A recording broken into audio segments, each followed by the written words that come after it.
बनाते हैं क्या डालना पड़ता है, AlCl3HCl। और लास्ट क्रैकिंग पढ़ा था हमने, क्रैकिंग हमने पढ़ लिया, दो रेडिकल बनते हैं, एक अल्केन एक अल्कीन, ऐसे बनते रहे। ठीक है, आगे कर लें। नेक्स्ट सेक्शन पढ़ रहे हैं हैलोजिनेशन।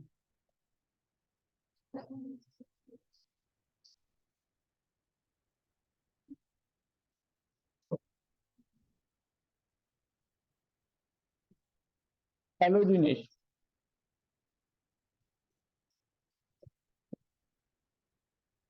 हैलोजन के साथ रिएक्शन होता है, इसे लिखो फोटोकेमिकल रिएक्शन होता है।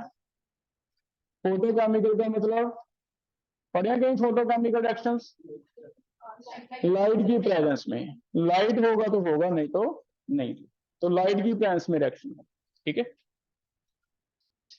रिएक्शन सिंपल है। अगर मीथेन की रिएक्शन करवाएं हैलोजन क्लोरीन के साथ तो सनलाइट लिखा होना जरूरी है, और सनलाइट ऑर्गेनिक में ऐसे लिखा मिलेगा आपको HNU। ठीक है,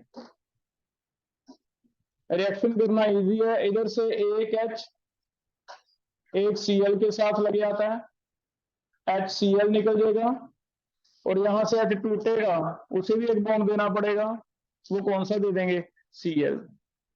तो इट मींस एक H निकल के क्या लगाना है, Cl, सब्स्टिट्यूशन एक तरह की, CH4 की जगह CH3, साथ में क्या आ जाएगा Cl, और HCl गैस बन के बाहर निकल जाए।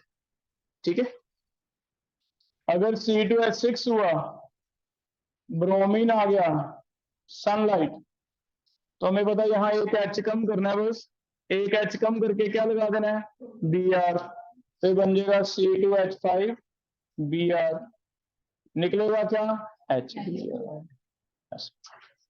ऐसे प्रोपेन हो तो एक H हट के क्या लग जाएगा, Cl, ऐसे हो, कर लोगे।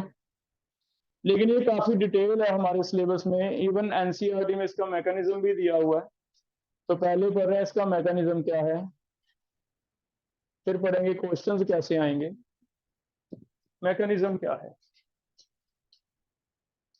ये फ्री रेडिकल सब्स्टिट्यूशन कहा जाता है इस रिएक्शन को, फ्री रेडिकल सब्स्टिट्यूशन। सब्स्टिट्यूशन तो जनरल कोई भी ऐसी रिएक्शन जिसमें एक हट के दूसरा लग जाए, जैसे H हट के क्या लगता है Cl, तो उसे क्या कहा जाता है, सब्स्टिट्यूशन। अगर इंटरमीडिएट फ्री रेडिकल बनेगा तो उसे क्या कह देंगे, फ्री रेडिकल सब्स्टिट्यूशन। तो ये फ्री रेडिकल सब्स्टिट्यूशन है। कैसे होता है मैकेनिज्म, तीन स्टेप्स में होता है, एक होता है चेन इनिशिएशन, एक होता है चेन प्रोपेगेशन, और एक रहता है चेन टर्मिनेशन। चेन मैकेनिज्म है कुछ रिएक्शंस का जिनमें रेडिकल बनते हैं ज्यादातर, उनमें इनिशिएशन प्रोपेगेशन एंड टर्मिनेशन तीन स्टेप्स में होता है।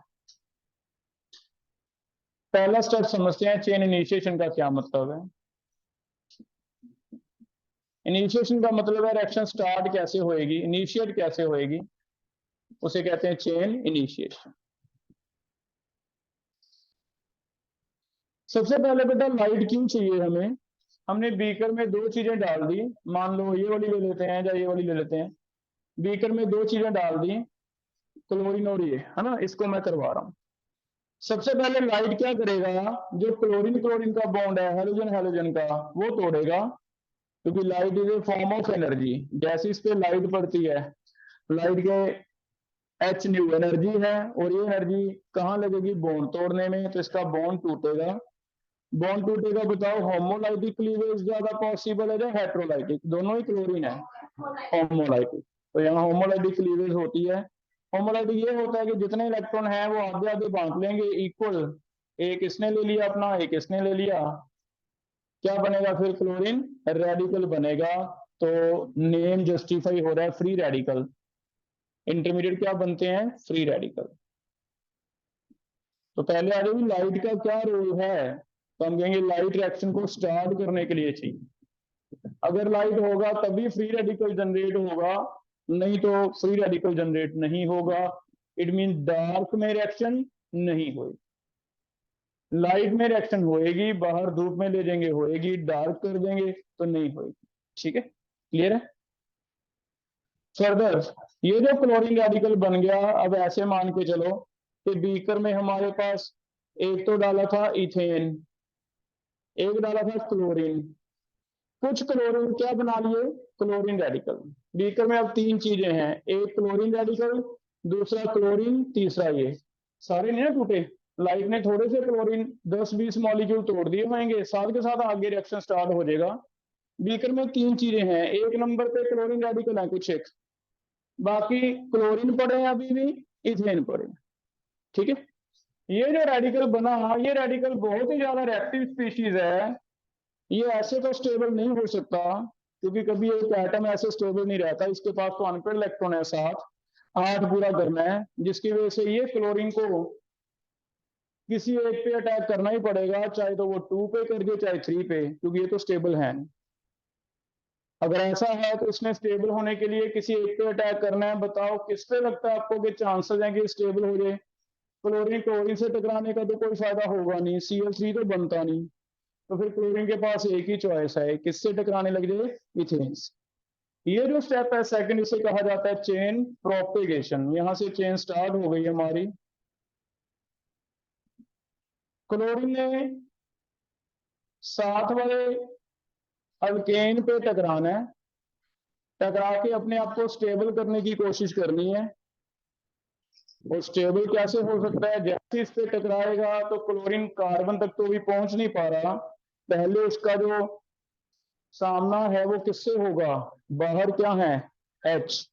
तो जैसे ही क्लोरीन इस पे टकराएगा, क्लोरीन किसी भी एक H पे पहले टकरा जाता है, H से टकरा के यहां से बॉन्ड तोड़ देगा, यहां से बॉन्ड तोड़ देगा, खुद स्टेबल हो गया, क्या बन गया, HCl। ठीक है, खुद तो स्टेबल हो गया, लेकिन पीछे जो बचा वो क्या बचा, Cl3 CS2 रेडिकल लिख दूं ऐसे, क्योंकि इस कार्बन पे भी क्या बचा बेटा, रेडिकल। किसी भी कार्बन पे इधर से इधर कोई फर्क नहीं है, दोनों सेम ही है तो सिमेट्रिकल। इट मीन Cl खुद तो स्टेबल हो जाता है, लेकिन प्रॉब्लम किसके लिए क्रिएट हो जाती है, CH3। क्लियर है। अब बताओ फिर क्या ये रेडिकल स्टेबल है, अब ये रेडिकल किस पे अटैक करेगा। हाँ, तो यहां चलता है टिट फॉर टैट, बदला लेंगे एक दूसरे से। क्लोरीन ने इससे अटैक किया था, ये रेडिकल बन गया, अब ये किस पे करेगा, क्लोरीन पे। फिर क्लोरीन रेडिकल बन जाएगा वो इस पे, ये बन जाएगा इस पे। और इसका फायदा क्या है कि बस एक बार स्टार्ट कर दी चेन, अभी अपने आप लड़ते रहेंगे एक दूसरे से, लड़ते रहेंगे, हमारे प्रोडक्ट बनते रहेंगे, फाइनली रिएक्शन अपने आप ही क्या हो जाएगा, कंप्लीट। तो इसे चेन रिएक्शन इस वजह से कहा जाता है कि आपको बस एक स्टार्ट देनी है, जैसे आग लगा दी एक बार, कंबशन स्टार्ट तुमने कर दी, अब खत्म तो अपने आप होएगी, हमें उसके बाद कुछ नहीं करना। तो ऐसी रिएक्शन को क्या कहते हैं, चेन। एक बार स्टार्ट तुम कर दो, बाहर ले जाओ बीकर, धूप में स्टार्ट हो गई, अंदर ला के रख दो, अब जरूरत नहीं है, अब वो अपने आप चलती रहेगी, चलती रहेगी। कैसे, एक रेडिकल इस पे अटैक करेगा, ये बन गया, ये दोबारा क्लोरीन पे करेगा, ये दोबारा क्लोरीन पे करेगा, देखते हैं क्या होगा, CS3 CS2 खुद पे तो अटैक करने से रहा, ये किस पे करता है, क्लोरीन पे। क्लोरीन पे अटैक करेगा तो क्या बन जाएगा, CS3 CS2 Cl plus, chain बनने लगी बेटा, क्योंकि एक क्लोरीन अगर रिएक्ट करता है, दोनों स्टेप से कंक्लूजन देखो क्या बना है, एक क्लोरीन अगर रिएक्ट करता है तो फाइनली एक और बन जाता है, फिर दूसरा रिएक्ट करेगा एक और बन जाएगा, वो रिएक्ट करेगा फिर एक और बन जाएगा। इट मीन अभी रिएक्शन चलती रहेगी, कब तक, जब तक खत्म नहीं हो जाती। ठीक है, इसी वजह से इसे क्या कहते हैं, चेन प्रोपेगेशन, के आगे आगे आगे अपने आप चेन स्टार्ट होती रहेगी। कर लोगे बेटा। अब फिर खत्म कैसे होएगी, कभी ना कभी तो रुकेगा रिएक्शन, जब रुकेगा उसे कहा जाता है चेन टर्मिनेशन। टर्मिनेशन कब हो सकता है, अब कभी ना कभी तो खत्म होगा ये रिएक्शन। मान लो क्लोरीन या इथाइल खत्म हो गए, खत्म हो गए तो फिर लास्ट पे क्या होगा, हो सकता है कुछ एक क्लोरीन, कोई 5-7 रह गए हों वेसल में, क्लोरीन रह गए, उन्होंने इथेन ढूंढा है नहीं, खत्म। हो सकता है कुछ एक इथाइल रह गए हों, उन्होंने क्लोरीन ढूंढा, खत्म हो गया, कभी तो ऐसा आएगा ना सिचुएशन। अब इनके पास क्या ऑप्शन है फिर, वुड्स रिएक्शन। दो रेडिकल है, दो रेडिकल से ए और बी से कितने प्रोडक्ट बनते थे, 3। तो ये साइड प्रोडक्ट है सिर्फ माइनर, कोई 0.1 0.2%। मेन आपका प्रोडक्ट यही बन रहा है, एक तो HCl बन रहा है, एक क्या बन रहा है CH3 CH2 Cl। तो ये सिर्फ हम ऐसे बताते हैं भी एंड कभी तो होगा, कभी कब होगा जब रिएक्शन ऑलमोस्ट कंप्लीट हो जाएगी, उसके बाद जितने के रेडिकल बचेंगे 5 10 जो भी बचे, हम तो ऑप्शन देते हैं, आप पता नहीं क्या होगा, हम तो ऑप्शन दे रहे हैं, पॉसिबिलिटी अभी हो सकता है क्लोरीन क्लोरीन टकरा जाए, हो सकता है इथाइल इथाइल टकरा जाए, हो सकता है इथाइल क्लोरीन टकरा। तो ये टर्मिनेशन पे साइड प्रोडक्ट माइनर अगर पूछा जाता है तो हम कहेंगे माइनर ये भी बन सकते हैं, ब्यूटेन बन जाए या फिर C2H5Cl। ठीक है, टर्मिनेशन जो प्रोडक्ट है, टर्मिनेशन जो स्टेप्स हैं, इनकी जो फ्रीक्वेंसी है ये लीस्ट होती है। कभी आगे भी ऐसे अलग अलग स्टेप तुम्हें लिख के दे दे इनमें से किसकी फ्रीक्वेंसी लीस्ट है, तो टर्मिनेशन वालों की, क्योंकि तो तब होगा जब एंड होगा। सबसे ज्यादा फ्रीक्वेंसी प्रोपेगेशन वालों की होगी। प्रोपेगेशन क्या कैसे पता चलेगा, एक रेडिकल रिएक्टेंट की साइड हो, एक ही रेडिकल किस साइड हो प्रोडक्ट, इट में ये बहुत ज्यादा फ्रीक्वेंसी है। बहुत ज्यादा का मतलब ये नहीं रुकेगा, ये आगे आगे चलता जाएगा चलता जाएगा, कितनी बार ही एक्शन होगा, है ना। ये तब तक होगा अगर 1000 मॉलिक्यूल है तो ये 999 टाइम तो होगा ही होगा। अगर 1 लाख मॉलिक्यूल है तो ऑलमोस्ट 1 लाख टाइम ये होगा। ये तो कोई लास्ट पे 2-4 स्टेप रह गए, ये स्टार्टिंग में कोई 5-7 स्टेप हैं। इट मीन सबसे ज्यादा फ्रीक्वेंसी मैक्सिमम किसकी होती है, प्रोपेगेशन की। लीस्ट किसकी होती है, टर्मिनेशन। ये तो जो टर्मिनेशन स्टेप्स हैं, टर्मिनेशन स्टेप कभी 4 ऑप्शन देके आपसे ऐसे पूछे इनमें से किसकी लीस्ट फ्रीक्वेंसी है, तो याद रखना जिसमें रेक्टेंट की साइड 2 रेडिकल दिखाए हों, आप कहोगे हाँ ये प्रोडक्ट में तो है नहीं रेडिकल, ये सबसे कम फ्रीक्वेंसी। और अगर मैक्सिमम पूछी जाए तो किसकी होगी, प्रोपेगेशन की। प्रोपेगेशन पहचान कैसे करना है, रेडिकल रेक्टेंट की साइड भी हो और प्रोडक्ट की साइड भी हो, वो आगे आगे एक दूसरे पे टकराते रहेंगे, चेंज चलती है। पढ़ेगा बेटा, ज्यादा से ज्यादा मल्टीपल में क्वेश्चन तुम्हें ऐसे दिखा के पूछेगा भी बताओ क्या ये पहचान सकते हो कौन सा स्टेप है, तो बहुत इजी है। अगर रेक्टेंट की साइड रेडिकल है नहीं, रेक्टेंट की साइड रेडिकल है नहीं, प्रोडक्ट की साइड है, इट मीन ये तो स्टार्ट है अभी। लेकिन अगर रिएक्टेंट की साइड रेडिकल है, प्रोडक्ट की साइड है नहीं, तो खत्म है, टर्मिनेशन। अगर दोनों साइड है तो फिर प्रोपेगेशन है। तो 3 स्टेप में हमें क्वेश्चन मल्टीपल का तो ये बन सकता है भी 4 स्टेप देके पहचानो, तो पहचान इजी है, पहचान लोगे बताइए। रेडिकल सिर्फ प्रोडक्ट की साइड इनिशिएशन है, रेडिकल सिर्फ रेक्टेंट की साइड टर्मिनेशन है, रेडिकल दोनों साइड इस साइड भी इस साइड भी प्रोपेगेशन है। तो हमें 3 में से एक एक ऐसे क्वेश्चन आ सकते हैं। क्लियर है बताइए, हो जाएगा मैकेनिज्म। आगे कर रहे हैं, नेक्स्ट लिखो limitations of halogenation. Limitations of halogenation, दो इसके लिमिटेशंस भी हैं। दो लिमिटेशन क्या है, पहला अगर आप ऑर्डर ऑफ एक्टिविटी देखो तो हमने देखा कि फ्लोरीन की रिएक्शन फास्ट है, क्लोरीन की स्लो है, ब्रोमीन की और स्लो है, आयोडीन की और, ये इनकी रिएक्टिविटी है। और ये जो रिएक्टिविटी है, फ्लोरीन की फास्ट है, क्लोरीन की स्लो है, ब्रोमीन की और स्लो है, ये रिएक्टिविटी इस वजह से है कि फ्लोरीन का साइज छोटा है तो वो जल्दी जल्दी टकराएगा, क्योंकि सारा कुछ इस पे डिपेंड करता है प्रोपेगेशन पे। जितना ही आपका फास्ट हो जाएगा, क्योंकि 100 में से एक स्टेप और लास्ट स्टेप छोड़ के बाकी सारे ये वाले हैं, तो प्रोपेगेशन मेन फोकस रहेगा। जितना ये फास्ट हो जाएगा उतनी रिएक्शन फास्ट होएगी। और फास्ट होने का एक ही ढंग है कि क्लोरीन ने यहां तक पहुंचने में कितने सेकंड लेने हैं, फ्लोरीन ने यहां तक पहुंचने में कितने सेकंड लेने हैं। तो कौन छोटा है जो जल्दी भाग के अटैक कर देगा, फ्लोरीन। तो फ्लोरीन जल्दी जल्दी अटैक करेगा, फास्ट। क्लोरीन थोड़ा स्लो है, आयोडीन बहुत बड़ा हैवी है, उसकी स्पीड बहुत कम है, तो सबसे स्लो यहाँ पे अटैक जो होगा वो किसका होगा, आयोडीन। तो मेन ये वाला इसका रेट डिसाइडिंग स्टेप है, जैसे हम केमिकल काइनेटिक्स में करते थे RDS, वो ये वाला होने वाला है। जितना ये फास्ट उतना रिएक्शन क्या होगी, फास्ट। तो इस बेस पे fluorine fast, chlorine slow, bromine और आयोडीन और भी स्लो। ठीक है, इसी के बेस पे दो लिमिटेशन इसकी लिखी हुई है एनसीईआरटी में। पहला वो कहता है जनरली फ्लोरिनेशन हम डायरेक्टली नहीं करवाते, फ्लोरिनेशन इज एक्सप्लोसिव,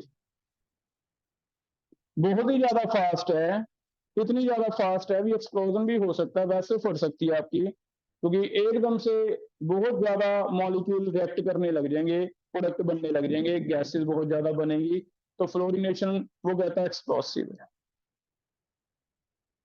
आयोडीनेशन बहुत ज्यादा स्लो है और रिवर्सिबल है। Iodination is very slow and reversible. It mean एक क्वेश्चन ऐसे आ जाए भी जनरली ये मैकेनिज्म कौन से अल्काइल हैलाइड बनाने के लिए यूज करेंगे, तो याद करो या तो क्लोराइड के लिए या ब्रोमाइड के लिए। फ्लोराइड के साथ हम रिस्क नहीं लेते, आयोडाइड के साथ हम रिस्क नहीं लेते, ठीक है। ज्यादातर फ्लोराइड दो रह गए, क्लोराइड एंड ब्रोमाइड। अगर फ्लोरीन और ये करवाने हैं तो हमारे पास दो अलग से नेम रिएक्शन दिए हुए हैं उसने। एक दिया हुआ है फिंकलस्टीन, एक दिया हुआ है स्वार्ट्स। दो नेम रिएक्शन याद कर लो। स्वार्ट्स रिएक्शन क्या है, अगर आपको एफ लगाना तो वो कहता है एफ हम ऐसे लगाएंगे कि पहले आर के ऊपर सी एल या बी आर लगा लेंगे, क्योंकि सूटेबल किसके लिए है, reaction is only suitable for chlorination and bromination. हम ये क्लोरीन या ब्रोमीन लगा लेंगे, बाद में इसकी रिएक्शन करवाते हैं NaI से। इन द मीडियम एसीटोन लेना है सॉल्वेंट,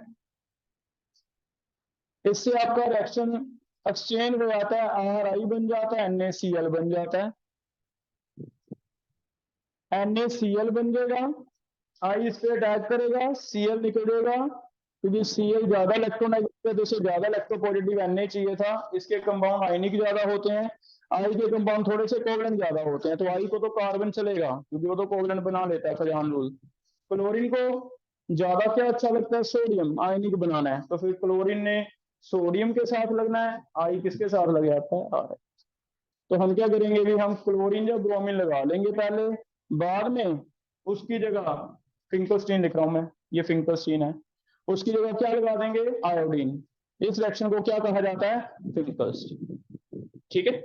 हमें आगे क्यों करवानी पड़ी फिंकलस्टीन, तो आपको सूटेबल नहीं है, क्या करें, आयोडीन नहीं लग रहे थे, कैसे लगते हैं फिर, ऐसे लगते हैं। क्लोरीन ब्रोमीन लगा लो, फायदा उसी से ले रहे हैं, वो लगा लो, लेकिन बाद में आई लगा लो, सीधा ना लगाओ, सीधा रिवर्सिबल है, बहुत स्लो होगी रिएक्शन, यील्ड ही नहीं आएगी, इक्विलिब्रियम जल्दी आ जाएगा, 40% पे आ गया, 60% वेस्टेज आपकी, कोई फायदा नहीं है, ठीक है। एक आती है स्वार्ट्स, ऐसे फिर स्वार्ट्स भी हमने ऐसे करवाया है कि पहले मैं RCl या RBr लगा दूंगा और इसकी रिएक्शन करवाऊंगा AgF से। फिर से चेक करो, क्या AgF ज्यादा आयनिक, AgCl क्या बनाता है, प्रेसिड है ना। अगर प्रेसिड बनाता है तो कुछ रिएक्शनें इस वजह से भी हो जाती हैं इक्विलिब्रियम ली चैटलियर, कि ये क्या बन जाएगा, प्रेसिड। चेक करो कहीं ऐसे हमने पढ़ा इक्विलिब्रियम में कि अगर ये प्रोडक्ट नीचे बैठने लग जाए, नीचे बैठने का मतलब रिमूव कर दिया हमने, अगर ये रिमूव कर दिया तो इक्विलिब्रियम किस तरफ जाता है, फॉरवर्ड। तो ये दोनों इक्विलिब्रियम के बेस पे हो रहे हैं कि इसमें NaCl बन गया तो फॉरवर्ड चला गया, इसमें AgCl बन गया तो फॉरवर्ड चला गया, ऐसे चल हो जाएगा। इसे कहते हैं स्वार्ट्स रिएक्शन। इसमें AgF या फिर एक ब्रैकेट में लिख लो मर्क्यूरस फ्लोराइड भी ले सकते हो आप, Ag2F2, दो रिएक्शनें हो जाएगा। तो ये दो इसकी लिमिटेशन है। पहले कहेगा फ्लोरिनेशन में क्या परेशानी है, हम कहेंगे भी नहीं करवाएंगे। क्यों नहीं करवाओगे, बहुत ज्यादा फास्ट है, मेरे हाथ में फट गया वैसे तो मैं क्या करूंगा, है ना, तो मुझे डर लग रहा है, नहीं करवा रहे। फिर कैसे करवाएंगे, फिर मैं पहले क्लोरीन करवा दूंगा, क्लोरीन करवा के उसमें AgF डाल के या मर्क्यूरस फ्लोराइड फिर मैं बना। आयोडीनेशन क्यों नहीं करवा रहे हैं, क्यों करवाऊं, पता नहीं शाम तक खड़े रहना पड़े, है ना, क्या फायदा उसका। तो फिर कैसे करवाएंगे, क्लोरीन या ब्रोमीन लगा लो, उसमें क्या डाल दो, NaI एसीटोन, आपका वो निकल के क्या लगता रहेगा, आई, तो यील्ड भी अच्छी आ जाती है, जल्दी जल्दी भी हो जाता है, तो ऐसे हो जाता है। कर लोगे बेटा, क्लियर है। तो पहला ये लिमिटेशन, ठीक है। नेक्स्ट इसमें एक पॉइंट और लिख लो लिमिटेशन में, earlier HiO3, earlier HiO3 was added, HiO3 was added to make iodination fast, HiO3 and या फिर एक और लिख लो HNO3 was added to make reaction fast। पहले कहीं आ रहे भी, पहले ये भी कुछ ऐड करते थे आयोडीनेशन फास्ट करने के लिए, तो इसका रीजन समझ लो। जैसी आर एच में आप आयोडीन डालते हो, बताओ प्रोडक्ट क्या क्या बनाओगे। आर के साथ क्या लगता है, एच हट के आई, और एच के साथ आई, ये लग जाता है, इक्विलिब्रियम है ना। हम इसे इक्विलिब्रियम को फॉरवर्ड भेजने के लिए देखना ऐसे करते थे ली चैप्टर की, अगर मैं इसे रिमूव कर देता हूँ, बताओ। अब आपको वहां भी बताया था कि रिमूव करने का मतलब कुछ ऐसा तो है नहीं कि मैं हाथ डाल लूंगा और पकड़ के निकाल लूंगा, है ना। रिमूव करने का मतलब कोई ना कोई इसका रिएक्शन करवाना पड़ेगा। तो एच आई का रिएक्शन करवा सकते हैं कैसे, दोनों HiO3 एंड HNO3, ये इसे ऑक्सीडाइज कर देते हैं, ऑक्सीडाइजिंग एजेंट है, जिससे आई का ऑक्सीडेशन होके क्या बन जाएगा, आयोडीन। बताओ कोई फायदा होगा। ये हमने पढ़ा भी, ये ऑक्सीडेशन करवाते हैं, आई नेगेटिव की ऑक्सीडेशन किसमें करवा देते हैं, I2 में। क्या इससे कोई बेनिफिट हो जाएगा, एक तो मेरा ये कम हो गया, दूसरा आयोडीन बढ़ गया, इट मीन इधर रिएक्टेंट ऐड हो गया, रिएक्टेंट ऐड हो गया तो लीच एब्रे किधर शिफ्ट हो जाएगा, फॉरवर्ड। तो जब तक हमें ये फिंकलस्टीन और ये मेथड नहीं मिला था, हमने ऐसे करवाते थे, ऐसे एक मेथड ढूंढा था। भी जो रिएक्शन चल रही थी ना वेसल में, उसमें थोड़ा सा या तो HiO3 डाल देते थे या फिर क्या डालते थे, HNO3, उससे रिएक्शन लीच एब्रे अपने आप शिफ्ट हो जाता था फॉरवर्ड। अभी आपको इक्विलिब्रियम में भी लीच एब्रे बना के भी दे सकता है कि बताओ इक्विलिब्रियम कैसे शिफ्ट होगा अगर मैं ये ऐड कर दूं। तो आपको पता है ये ऐड करेंगे या ये ऐड करेंगे, एच आई का क्या बनेगा, आयोडीन। आयोडीन बन जाएगा, डबल बेनिफिट हो गया, एक तो ये निकल गया, दूसरा ये ऐड हो गया, जिससे रिएक्शन क्या हो जाती है, फास्ट। कर लोगे बेटा, तो ये इसकी थ्योरी है, समझ आ गया। फिर से देख लो, 3 स्टेप है, chain initiation, chain propagation, chain termination. 2 कमियां हैं, फ्लोरिनेशन फास्ट है, आयोडीनेशन क्या है, स्लो। कमियां कैसे दूर की, फ्लोरिनेशन के लिए एक रिएक्शन ही और ढूंढ लिया, स्वार्ट्ज हेलोजन एक्सचेंज भी कहते हैं, फ्लोरीन लगा लेंगे बाद में। आयोडीनेशन के लिए कौन सा ढूंढा है, फिंकलस्टीन, आयोडीन लगा लेंगे। लेकिन पहले जब नहीं था फिंकलस्टीन तो एक और ऑप्शन थी हमारे पास, हम 2 चीजें डाल सकते थे, HiO3 HNO3। इससे रिएक्शन फास्ट हो जाती थी क्योंकि लीच क्लियर है, इसकी ऑक्सीडेशन करवा देते हैं, ये बन जाता है, जिससे रिएक्शन क्या हो जाता है, कर लोगे बेटा, ठीक है। लास्ट एक इसी में इंपॉर्टेंट बना के लिख लो, oxygen if added act as retarder initially and then will increase rate of reaction।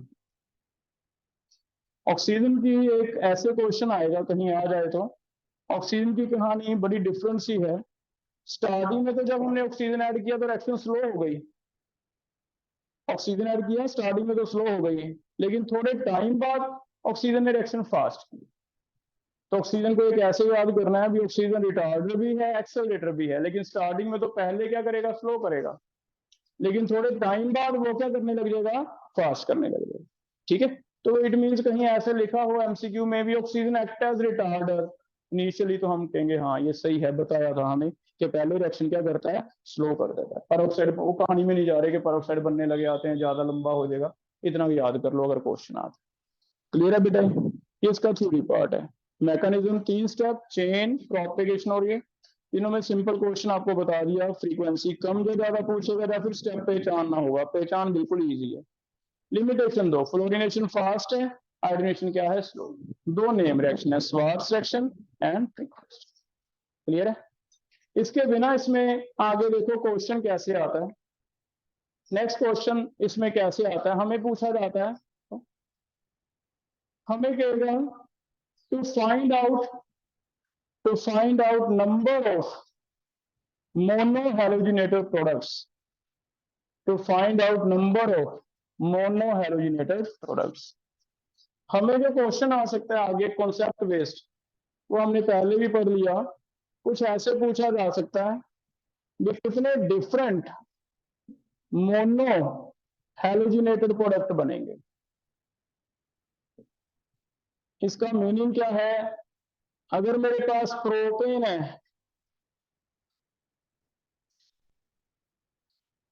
तो जब क्लोरीन ने रेडिकल ने इस पे टकराना है, पहला स्टेप चेन प्रोपेगेशन का, जब क्लोरीन ने टकराना है तो ये कहीं भी टकरा सकता है, फर्स्ट पे भी जा सकता है, सेकंड पे भी जा सकता है, या फिर थर्ड। इसकी वजह से कई बार चॉइस हो जाती है, प्रोडक्ट एक से ज्यादा बन सकते हैं, और हमारा कंसेप्ट बेस्ड क्वेश्चन सिर्फ इतना होने वाला है।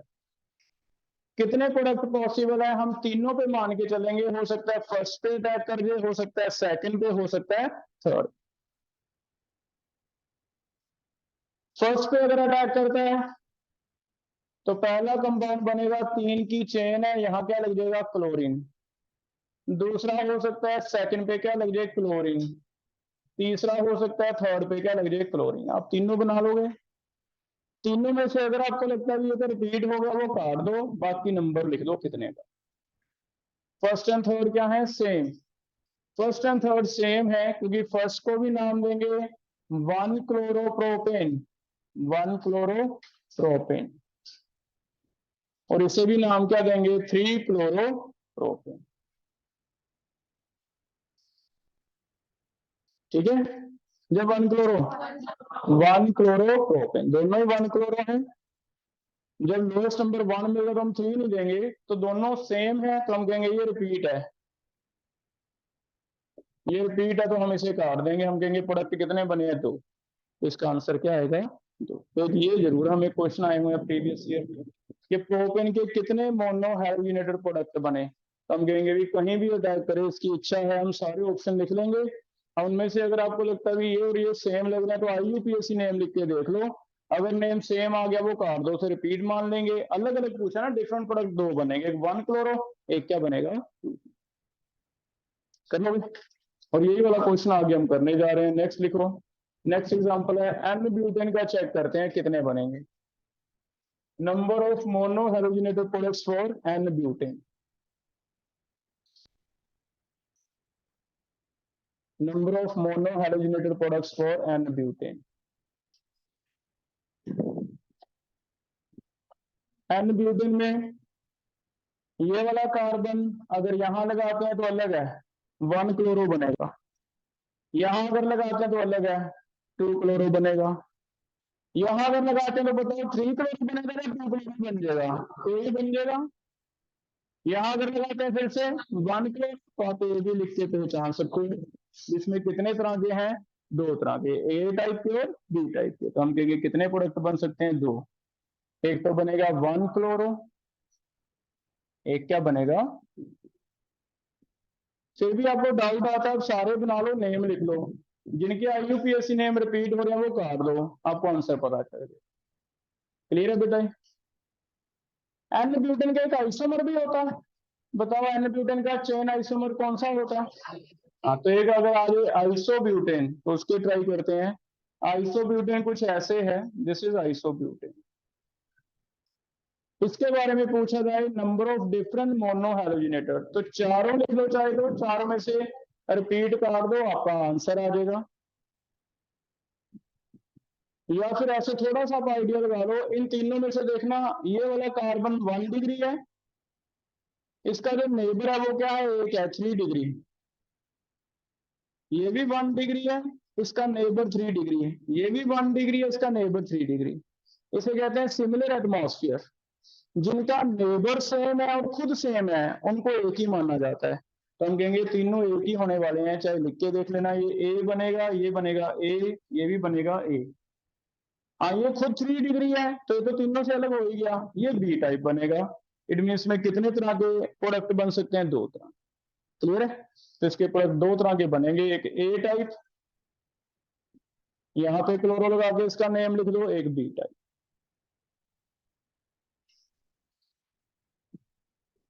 बचेगा। तो इसके कितने डिफरेंट प्रोडक्ट पॉसिबल हैं, 2। क्लियर है बेटा। लास्ट एक पेंटेन के करेंगे क्लास में, क्योंकि मैक्सिमम जो क्वेश्चन पूछा जा रहा है पेंटेन तक पूछे जा रहे हैं। पेंटेन के बताओ 3 आइसोमर कौन कौन से हैं, एन पेंटेन, आइसो, एन। तीनों का एक एक क्वेश्चन कर रहे हैं। पहले करो एन पेंटेन। एन पेंटेन के ट्राई करो, कितने तरह के अलग अलग प्रोडक्ट पॉसिबल हैं।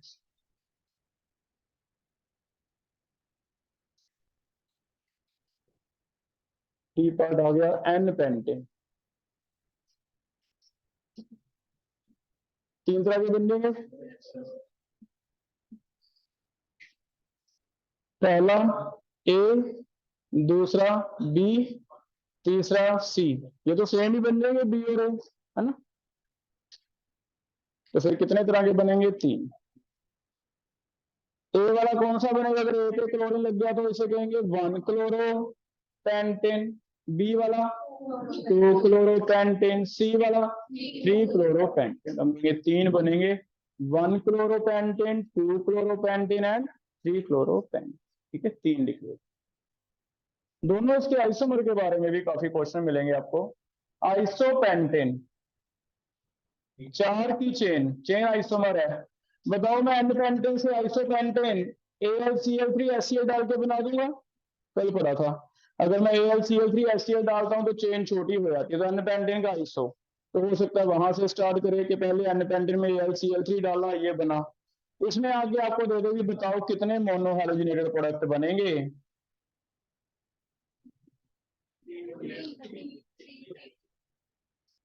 ये वाला ए अलग है, ये वाला बी अलग है, ये वाला सी अलग है, ये वाला डी अलग है।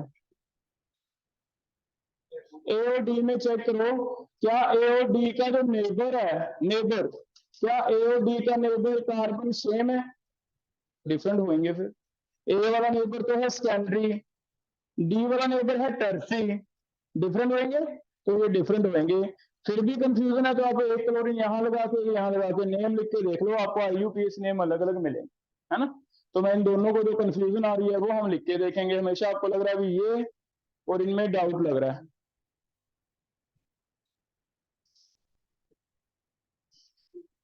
चेक करो क्या सेम है। इसका नेम तो होगा 1 क्लोरो, कितने पे मिथाइल? 3 पे methyl butane. 1 chloro 3 methyl butane. लेकिन इसका नेम क्या होगा? 1 chloro 2 methyl. These two are position isomer, है ना, नोट सेम, डिफरेंट। तो हम ऐसे देख लेंगे भी खुद प्राइमरी है, ये भी खुद प्राइमरी है, लेकिन इतना सफिशिएंट नहीं है ना, इसका नेबर भी तो देखना है। इसका नेबर है सेकेंडरी, इसका नेबर है टर्सरी, तो डिफरेंट हो गया। हाँ ये प्राइमरी है, इसका नेबर भी क्या है? टर्सरी, ये सेम आ गया, है ना। तो ऐसे हो जाएगा। लास्ट एक नियो पेंटेन के बना दो, कितने बनेंगे? 1। नियो पेंटेन के लिए, नियो पेंटेन, नियो में चेक करो, सभी कार्बन 1 डिग्री है। ये तो क्वार्टनरी है, इस पे तो एच ही है नहीं, देखना इस कार्बन पे Cl लग सकता है? एच ही है नहीं तो नहीं लगेगा, इस पे तो लग ही नहीं सकता। तो फिर इन पे चारों पे कहीं भी लगा लो एक ही बनेगा। ये मैक्सिमम टाइम आया इसका क्वेश्चन ऐसे आता है भी किसमें एक सिंगल मोनोक्लोरिनेटेड प्रोडक्ट बनता है? आंसर आता है नियो पेंटेन, एक ही प्रोडक्ट बनेगा, कहीं भी लगा लो एक ही बनेगा। तो ऐसे आप किसी के भी निकाल सकते। चलिए मैं बताइए, क्लियर है? एक मुझे और करके दो, इनमें करके दो, कितने बनेंगे? N hexane and isohexane. जल्दी नहीं करना। अगर आपको थोड़ा सा भी डाउट है कि ये सेम लग रहे हैं तो उनके IUPAC नेम लिख के देख लेना। अगर IUPAC नेम सेम है तो रिपीट कर देना, फिर कर।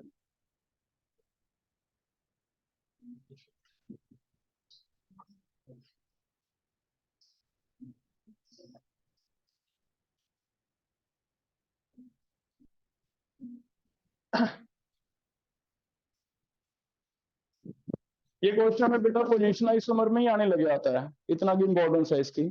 वहीं पे आइसोमर में आने लगा कि कितने इसके पोजिशन आइसोमर पॉसिबल है फॉर क्लोरीन।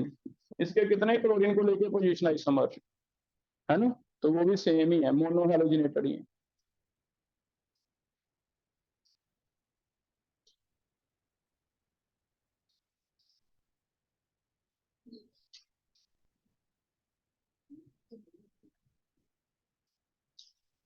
पहले का बता, ठीक है। 1 क्लोरो, 2 क्लोरो, 3 क्लोरो, 4 क्लोरो तो फिर से 3 नहीं हो जाएगा?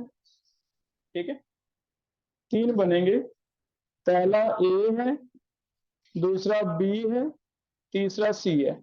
ये तो इधर से देखो 3 आ जाएगा ना, तो सी आ जाएगा, ये भी बी आ जाएगा, ये भी क्या आ जाएगा, सेम हो गया, तो 3 ही बने। ठीक है, कर लोगे। लेकिन इसमें 5, ये दोनों सेम लग रहे हैं मुझे, बाकी तो डिफरेंट है, ये अलग है क्योंकि इसका सेकेंडरी है नेबर, इसका क्या है टर्शियरी। तो 1 2 3 4 5, यस ये रिपीट है, ये दोनों ए हैं, ये भी ए है, ये भी ए, तो कितने बनेंगे 5। कर लोगे बेटा ऐसे, क्लियर है। देखना कुछ एक तो अगर कोशिश करें याद ही करने, मिथेन के 1 बने हैं, इथेन के भी कितने बने हैं 1, प्रोपेन के भी कितने बने हैं 2, प्रोपेन के 2, ब्यूटेन में एन ब्यूटेन के चेक करो और आइसो ब्यूटेन के चेक करो, आपकी कॉपी पे कितने लिखे हैं, एन ब्यूटेन के कितने हैं 2, आइसो ब्यूटेन के ज्यादा आई थिंक, कितने हैं 2, 2 ही हैं आइसो ब्यूटेन, 2 आ रहे हैं। तो देखो मिथेन इथेन का 1, प्रोपेन के 2, ब्यूटेन के कितने 2, है ना, पहले 5 तो ऐसे ही याद हो गए। पेंटेन, पेंटेन में एन पेंटेन के कितने हैं 3, आइसोपेंटेन, नियो, तो अगर ये थोड़ा सा आप याद कर लो, क्योंकि मैक्सिमम चांस है, एक होता है रिएक्शन कि हमने पढ़ लिया पता नहीं आएगा कि नहीं आएगा, एक होता है कि मैक्सिमम चांस है कि हर बार आता ही आता है, मैक्सिमम चांस है, 90% प्रोबेबिलिटी है कि हेलोजिनेशन का क्वेश्चन आ जाए। ठीक है, बार बार मिलता रहेगा, आइसोमर में आ जाए, कहीं भी आ जाए, तो कोशिश करो इतने को तो हम याद ही कर। क्लियर है बेटा, ठीक है, पहले 2 1, फिर आगे वाले 3 2, फिर पेंटेन स्टार्ट हो जाएगा 3 4 1। ठीक है, ताकि भूल लेनी, करने में बेटा। अब एक चीज इसमें और ऐड कर देता है, और क्या ऐड करेगा, नेक्स्ट क्वेश्चन लिखो, क्या होगा अगर हमें ये पूछता है भी आइसोमर बताओ जो ऑप्टिकल एक्टिव भी हो, including stereo isomer, including optical, तो फिर जितने भी बनते हैं बेटा उसमें तुम ये देख लेना, बना के देखने पड़ेंगे भी किसमें कायरल कार्बन रहता है, जितने कायरल कार्बन वाले हैं ऑप्टिकल एक्टिव वो ऐड कर देंगे। तो फिर हम ऐसे करेंगे भी जितने भी आपके नंबर को प्रोडक्ट बने हैं, ठीक है, प्लस क्या कर देंगे उनमें से ऑप्टिकल एक्टिव कितने हैं वो ऐड कर देंगे, तो टोटल इंक्लूडिंग स्टीरियो आइसोमर, तो ऐसे बन गए। ऐड क्यों कर रहे हैं हम, करके देखते हैं फिर आपको समझ आएगा।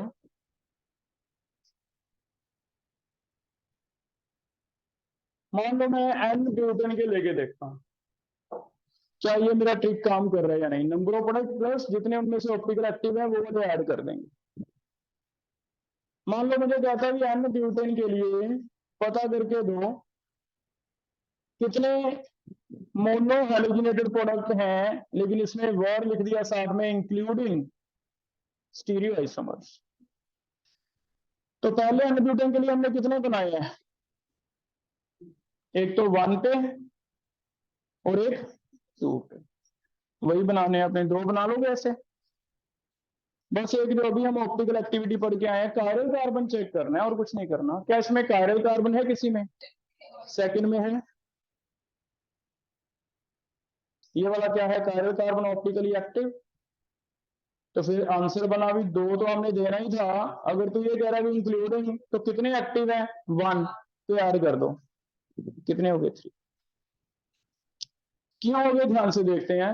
ये तो एक हो गया, ठीक है, 1 क्लोरो ब्यूटेन, ये क्या नेम बना 2 क्लोरो ब्यूटेन, लेकिन इसमें 2 हो जाएंगे, एक डी होगा एक एल, तो एक डी जब पॉजिटिव 2 क्लोरोब्यूटेन, एक नेगेटिव 2 क्लोरोब्यूटेन, तो वो अलग अलग मान लिए, तो टोटल कितने हो गए 3। तो हमारा ट्रिक काम हो जाएगा, हमें इसकी जरूरत नहीं इतना करने की, हम सीधा करेंगे भी जो भी ऑप्टिकल एक्टिव है जितने हैं वो एक ऐड, उतने ऐड कर दो, 2 है 3 है 4 है वो ऐड कर दो, उससे हमारा आंसर आ कर लोगे बेटा। एन हेक्सेन के लिए करके दिखाओ मुझे, including stereoisomer, n hexane के लिए, एन हेक्सेन के लिए इंक्लूडिंग स्टीरियो आइसोमर क्या बने, कायरल कार्बन भी लगा के देखना है।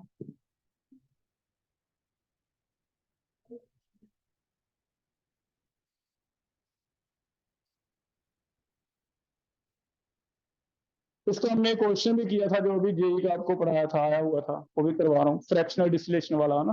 कितने बन गए? 5 बन गए। वैसे 3 बनेंगे।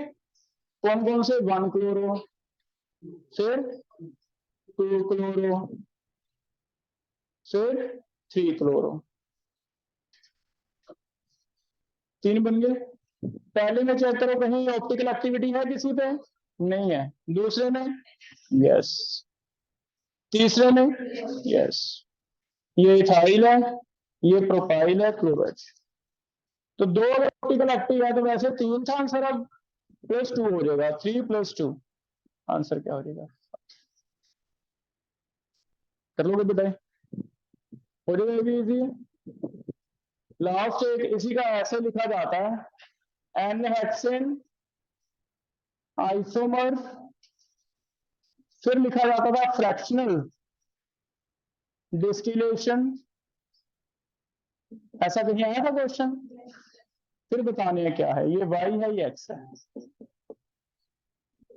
इसका मतलब क्या होता था पहले, जब आपको ऐसे लिखा मिले फ्रैक्शनल वाला, इसका मतलब पहले ये टोटल वाले बताने होते हैं। एक्स क्या होता है? टोटल वाले। जैसे इसमें टोटल कितने आ गए? 5। लेकिन बाद में एक्सक्लूडिंग बताने होते हैं सीरो आइसोमर, कितने हैं? 3।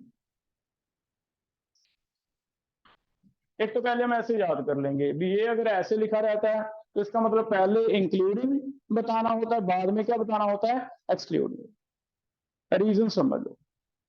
हमारे पास बने तो 5 हैं, लेकिन 5 में जब हम विश्लेषण करने लगे तो बॉइलिंग पॉइंट के हिसाब से निकलेंगे 3 अलग अलग। लेकिन बॉइलिंग पॉइंट एनेंटियोमर का तो सेम ही होता है, फिजिकल प्रॉपर्टी क्या रहती है इनकी सारी सेम। तो एनेंटियोमर का बॉइलिंग पॉइंट दोनों का पेयर का, डी का और एल का एक ही होगा। इट मीन जब आप विश्लेषण करोगे, मान लो 1 क्लोरो वाले का बॉइलिंग पॉइंट है, मान लो 10 डिग्री, 2 क्लोरो वाले का है 20 डिग्री, इसका है 30 डिग्री। तो 10 डिग्री पे एक वेसल भर गई ये वाली, 20 डिग्री पे इसके वेपर बने, बाहर आ गया, ये भर गया। लेकिन 20 डिग्री पे दोनों ही आ गए ना, डी भी आ गया, एल भी आ गया, वो तो एक ही बीकर में आ गया। फिर और इंक्रीज किया तो 30 डिग्री, 30 डिग्री पे ये वेपर बने, यही होती है डिस्टिलेशन। इसमें भी दोनों आ जाएंगे, डी और एल। इसका मतलब डी और एल सेपरेट नहीं होते। तो अगर ये फ्रैक्शनल डिस्टिलेशन वर्ड याद रखो, ऐसे लिखा हो कभी कि पहले ये, अभी हमने किया था, जेई का क्वेश्चन था आपके ऑप्टिकल वाली बुकलेट में था, है ना। तो इसका मीनिंग क्या है कि पहले आंसर देना होता है इंक्लूडिंग, बाद में आंसर देना होता है एक्सक्लूडिंग। हम आप ऐसे सेट कर लो माइंड के, इसका कुछ नहीं, हमें तो सिर्फ इतना देखना है कि पहला जो आंसर है that is including stereo isomer, बाद वाला जो आंसर है that is excluding stereo isomer. जैसे इसके लिए पहले 5 दे देंगे आंसर, बाद में क्या दे देंगे? हो जाएगा बेटा? तो थ्योरी के 2 पॉइंट हैं, mechanism 3 step chain, propagation and termination.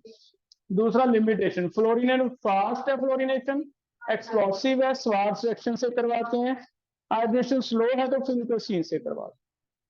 और एक कॉन्सेप्ट वाला क्वेश्चन आता है, सारे बना के देख लो, जो आपको लगता है सेम है काट दो, इंक्लूडिंग है ऑप्टिकल या एक्सक्लूडिंग है, कैसे भी क्वेश्चन आ जाए ऐसे कर लोगे बेटा?